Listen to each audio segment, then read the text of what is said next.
Stani, stani, junak balkanski, od сън дълбок се събуди. Познаваме Велю Илиев от време, когато беше седисар. Сега е, според мен, бандит преди да стане всичко останало.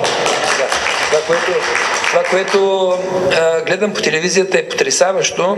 Забелязва се една изключително опасна симбиоза, която се създава между кмет, местен полицейски началник, местен прокурор, задължително има прокурор или някой местен съдия, и тези хора ходят заедно на лов, правят си някакви неформални срещи и там договарят това, което по-късно става скандално известно на тяхните избиратели.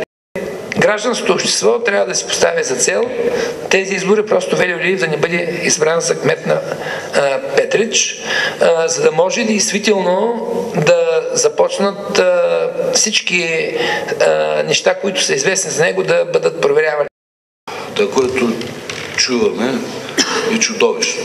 Лошото е, че почнахме да свикваме с подобни чудовищни неща във всяка в по-голяма или по-малка община. Аз искам да призова колегите си от останалите парламентарни групи просто да сложим едно начало и да се обединим срещу корупцията на подобни кметове.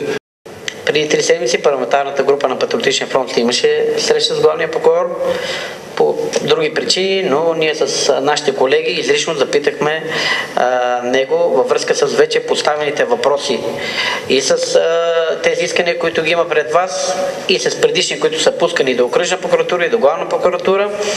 Той изуитски в интерес на истината така леко се измъкна, но в крайна сметка каза, че в близките месеци ще има изненади за кметовете от Югозападна България, без да цитира и да визира конкретни имена.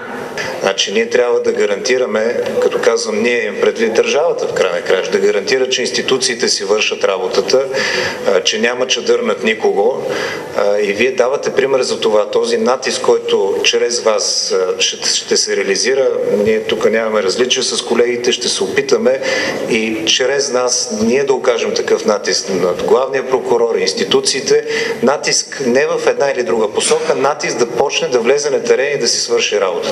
Създали сме една коалиция за Петрич, да го кажа, която не е политическа, която е коалиция на съгласието, че нещата в Петрич трябва да се променят.